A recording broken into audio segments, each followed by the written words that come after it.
Om Swastiastu, selamat datang di video kelompok kami. Di sini, kelompok kami akan menjelaskan tentang sistem informasi pengolahan data stok barang kopi janji jiwa. Baik, sebelum masuk ke materi, izinkan saya untuk memperkenalkan anggota kelompok saya. Yang pertama ada Kadek Galuinda Karismayanti, bisa dipanggil Galuh dengan NIM 1915091051. Yang kedua ada Yehuda Bazalel Widya Pratama, bisa dipanggil Yehuda dengan NIM 1915091055. Dan yang ketiga ada Imade Dwi Ananta Yoga, bisa dipanggil Dwi dengan NIM 1915091040. Selanjutnya saya akan membahas analisis situasi. Kelompok kami melakukan analisis situasi saat ini dengan melakukan wawancara salah satu karyawan Kopi Janji Jiwa.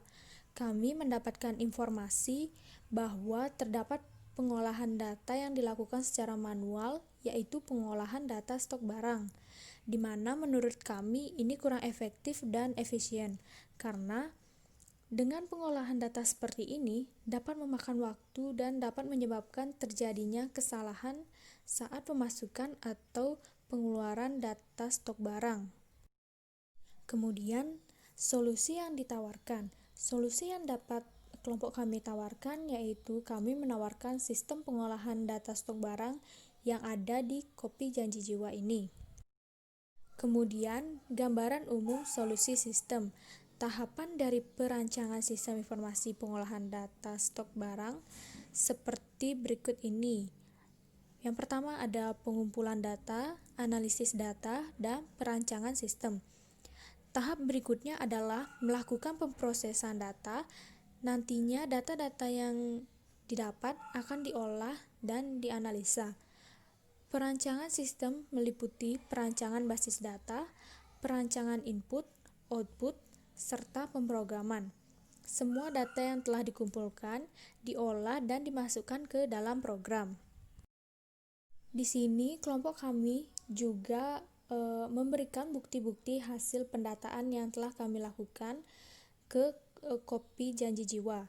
Di sini terdapat foto hasil wawancara, kemudian data stok barang, dan kemudian yang ketiga ada produknya, dan yang keempat ada nota. Selanjutnya saya akan menjelaskan diagram blok. Dari diagram blok ini bisa dilihat terdapat beberapa proses, yaitu proses pengolahan data, pembelian, dan proses pengolahan data penjualan. Pada pengolahan data pembelian dapat dibagi menjadi 3 proses.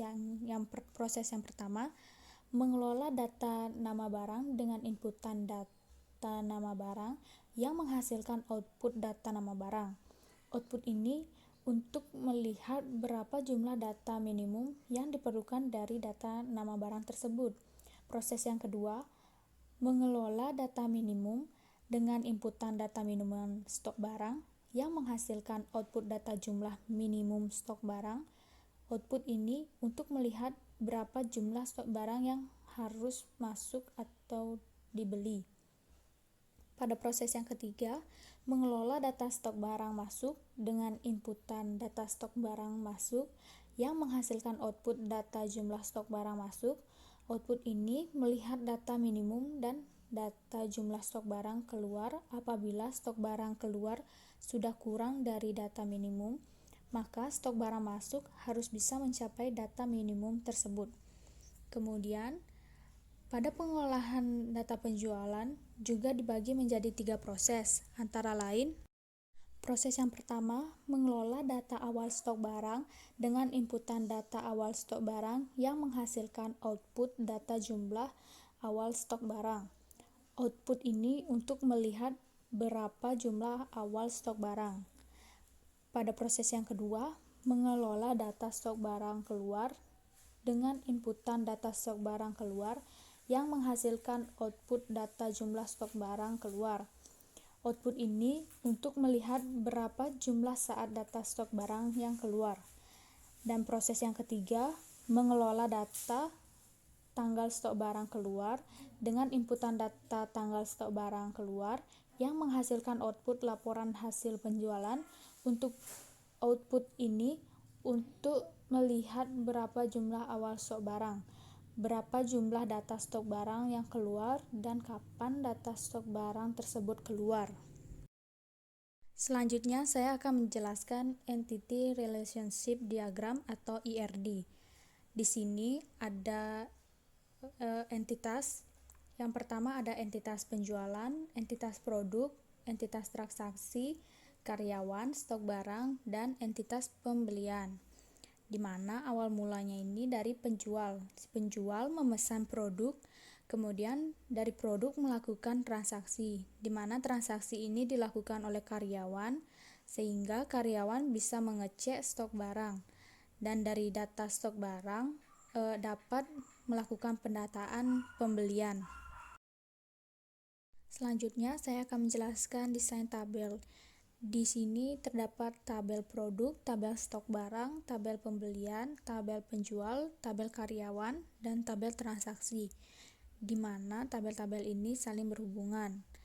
Pada tabel produk, ID produknya berhubungan dengan ID produk pada tabel pembelian, kemudian ID stok produk berhubungan dengan ID stok produk di tabel stok barang, dan ID pembelian berhubungan dengan ID pembelian yang ada di tabel pembelian.